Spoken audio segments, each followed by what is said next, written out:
Vladimir Putin ha acusado a la OTAN de crear películas de terror y difundir falsos planes de Rusia para atacar a Europa. Es uno de los mensajes que le ha transmitido al primer ministro eslovaco, a Robert Fico, en el marco de la cumbre de la OCS, precisamente en un día en el que el secretario general de la OTAN, Mark Rutte, ha advertido de lo siguiente. Ahora estamos todos a salvo, creemos que estamos lejos de Rusia, pero estamos muy cerca y con la última tecnología de misiles, por ejemplo, la diferencia entre Lituania en primera línea y Luxemburgo, La Haya o Madrid es de 5 a 10 minutos. Este es el tiempo que tarda este misil en alcanzar estas partes de Europa, así que todos estamos bajo amenaza directa de los rusos. Las palabras de Rutte dan a entender que toda Europa está en estos momentos bajo amenaza directa, algo que el presidente ruso ha negado en rotundo. Dos relatos que difieren en un contexto marcado por la guerra de Ucrania y una sensación de desgaste general, tanto en el frente como en el ámbito diplomático.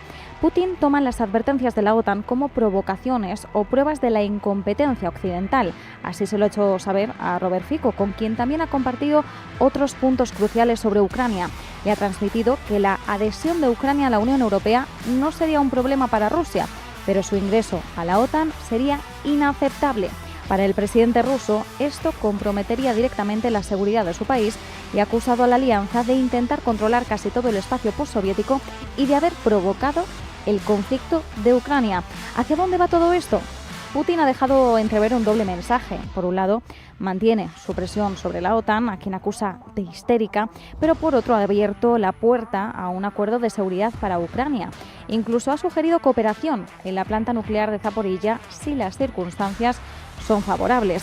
Robert Fico es el único europeo presente en la OCS, en la Organización de Cooperación de Shanghái, y el único testigo europeo de estos mensajes de Putin. Desde su ascenso al poder, Eslovaquia ha adoptado una postura más ambivalente en el conflicto y ha expresado interés en negociar con Rusia. ¿Podría actuar Fico como mensajero de los aliados occidentales y como mediador neutral? En términos económicos y geopolíticos, este pulso define no solo el futuro de Ucrania, sino también la seguridad energética, el comercio y la estabilidad de toda Europa.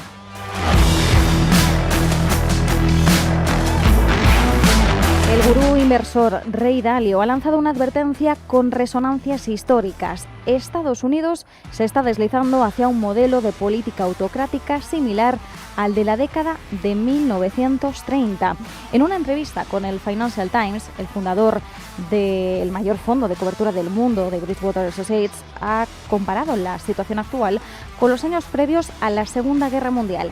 Crecientes desigualdades, pérdida de confianza en las instituciones y líderes fuertes que toman control directo de la economía. Dalio ha citado un ejemplo reciente, la decisión de la administración Trump de adquirir un 10% de participación en Intel. Lo describe como un caso de liderazgo autocrático, donde el Estado interviene directamente en el sector privado para, en teoría, asegurar la estabilidad económica y financiera. Dalio ha criticado con frecuencia las políticas de Trump. Sabemos que no es un partidario de ellas. En junio se opuso al gran y hermoso proyecto de ley. Alertó de que la deuda estadounidense pública se acercaba a un punto crítico que podía amenazar la estabilidad de la mayor economía del mundo. Para Dalio, los factores sociales y económicos están interconectados. Por un lado, la creciente brecha de riqueza y valores alimenta populismos tanto de izquierda como de derecha. Ese populismo erosiona los consensos democráticos y abre la puerta a soluciones autoritarias. Y en este contexto, muchos prefieren que el gobierno controle directamente la economía, aunque eso debilite la democracia. Otro punto crítico de su advertencia es la independencia de la Reserva Federal. Dalio teme que la presión política de Trump termine forzando al Banco Central a ceder. Su advertencia es clara. Si eso ocurriera, minaría la confianza internacional en el dólar y reduciría el atractivo de los bonos estadounidenses, que son pilares de la estabilidad financiera global. La presidenta del Banco Central Europeo, Christine Lagarde, coincide, y es que en una entrevista reciente aseguraba que si la Fed deja de ser independiente y pasa a responder a los dictados políticos, el impacto sería devastador, pero no solo para la economía de Estados Unidos, sino para todo el sistema financiero mundial. Así que el mensaje de Dalio es muy claro. Lo que está en juego no es solo la política fiscal o monetaria de Estados Unidos, sino la credibilidad de sus instituciones y la estabilidad de la economía global. Y de economía tenemos que hablar porque la economía de Estados Unidos camina al filo de la recesión. No lo decimos nosotros, lo advierte un economista muy reconocido. Más de la mitad de las industrias están perdiendo trabajadores, una señal que ha acompañado a recesiones pasadas. Y esto lo indica el economista de Moody's Analytics, Mark Zandi. Cada vez que el porcentaje de esas 400 industrias que están reduciendo sus nóminas supera el 50%, entramos en recesión. Y ahora superamos el 50%, estamos en el 53%. Da la sensación de que podrías elegir cualquier indicador, el que quisieras, y todos dirían más o menos lo mismo, que la economía está al borde de la recesión. Aunque no hay recesión, indica que estamos al borde, que Estados Unidos está al borde de ella, pero no está.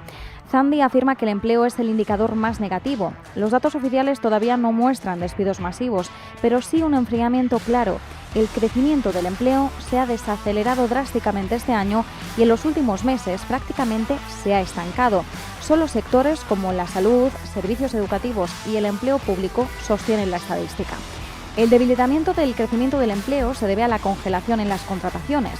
Las empresas se muestran muy reacias a aumentar sus nóminas. Sin embargo, la clave entre recesión o no recesión es el bajo índice de despidos.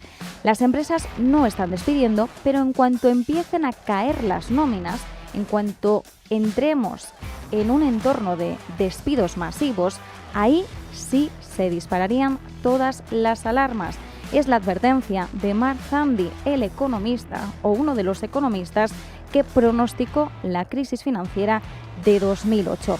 La administración Trump insiste en que la economía ruge. Habla de crecimiento del PIB, de inversión extranjera y salarios al alza. Pero hay una lista de indicadores, más allá del empleo, por cierto, que cuentan otra historia, la historia de una economía en apuros. El crecimiento del PIB en el primer semestre fue poco más del 1% anualizado. El gasto real del consumidor no ha avanzado en lo que va de año. La manufactura y construcción se están contrayendo, mientras que la distribución del transporte está en recesión. En resumen, indicadores preocupantes a los que hay que prestar atención. Y a esto se suma la amenaza de los aranceles. Por ahora el consumidor no los está sintiendo de lleno en el bolsillo, pero Zandi prevé que la inflación, hoy en el 2,7%, se acerque al 4% en un año. Si los despidos se sumaran a esta perspectiva, la espiral negativa sería casi inevitable. Menos consumo, más despidos, menos crecimiento. El destino económico de Estados Unidos podría depender de dos estados clave, California y Nueva York. Juntos representan más de una quinta parte del PIB nacional y muestran síntomas de debilidad. Si se contraen, arrastrarían a todo el país. Pese a este tono sombrío, Zandi habla de fortalezas estructurales como la inteligencia artificial y la tecnología que podrían jugar como contrapeso y sostener la economía de Estados Unidos en el largo plazo. Por ahora, la moneda está en el aire. El modelo de Moody's calcula un 49% de probabilidad de recesión. Y si la mayor economía está al borde del precipicio, ¿qué pueden esperar las demás?